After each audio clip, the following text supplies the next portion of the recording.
Kerta si kebo lan lestarine sawah abadi. Ing Kabupaten Kendal sisih kulon ana desa kang aran Sendang Dawet. Desa kang diupengi sawah ijo royo-royo. Pak Suro kawentar minangka pamimpin adat Kalang kang tansah setya njaga desane supaya tetep subur lan makmur. Pak Suro urip bareng kebo kang aran Kerta. Wis meh 1000 dina anggone Pak Suro sedo.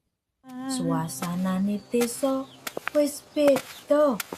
Akeh para warga sing lali marang ajarane Mbah Suro minangka sesepuh desa. Warga wis wiwit sulaya migunakake obat-obatan petani kang kebak bebaya. Semono uga Kerta. Kerta katon lesu ing saben dinane. Sawa si ula banjur nyepaki. Isih kepenak apa ora uripmu Kerta? Bendaramu lak wis sedo to? Ya isih to, wong anak sakputune Mbah Suro isih gemati marang aku. Ajarane Mbah Suro ngrasuk ing anak putune menawa menungsa kudu gemati marang sapa wae. Kewan, tetanduran, lan sakliya-liyane. Sik, kowe kelingan pora. 3 dina maneh ameh ana upacara Kalang. Berarti kowe sing bakal ngancani Mbah Suro to? Apa kowe wis siap disembelih? Mati kowe Kerta. Dina iku Kerta katon sedih banget atine. Lagi sedhihe Kerta sawa nyepaki dheweke meneh. Ana buta apa kowe mrene maneh wae arep ngece aku maneh? Ora ngono Kerta. Aku malah arep njaluk ngapura marang kowe. Aku meh crita anakku padha mati awite wingi ngombe banyu ning wetan kali kono kae.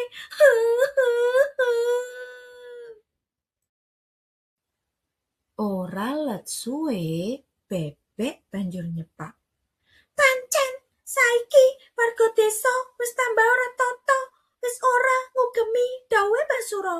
Menawa kaya ngene ora dirampungake, mesti dadi bebaya kanggo awake dhewe sak kanca. Senajan mamang nanging atine Kerta wis wiwit mantep. Ing atiku rasane durung mentala ninggalake lemah kene. Asale saiki wong-wong wis ora kaya mbiyen, wis sembrono.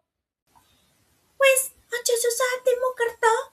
Mbah Suro wis marisake ilmu tetani kang prasaja.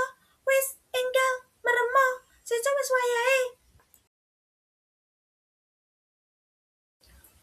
Aku wis siap. Aku wis ora gemeter. Aku wis ngerti tugas suciku kang pungkasan. Kerta manut nalika dilarak menyang latare Pak Suro. Dheweke sumeleh, sikile ditekuk, blabar. Getihé dileweran ing plataran bareng karo sukmane Pak Suro ing kauripan kang abadi. Ritual banjur diwiwiti. Golekane digawa mlebu ing gubuk tami sing wis diisi pacul, arit, caping lan kabeh gaman kang dibutuhake kanggo tetani.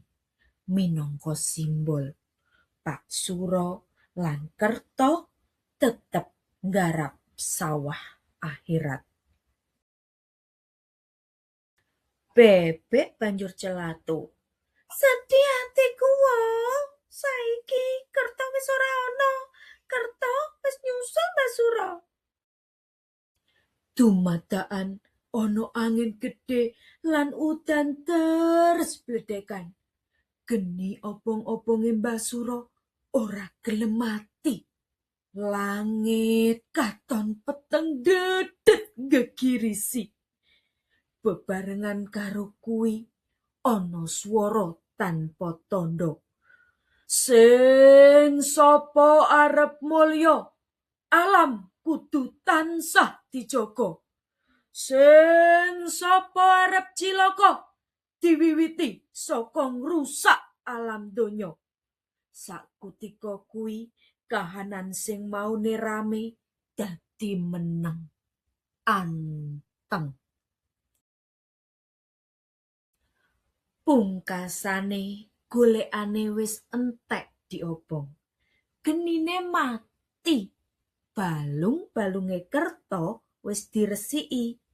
Dheweke wis disembelih sedina sadurunge. Dudu dadi korban, nanging dadi pengantar perjalanan terakhir saka bagian tradisi Kalang Obong. Lan Kerto tetep dadi batir sejati kanggo Mbah Suro, tetani ing sawah abadi.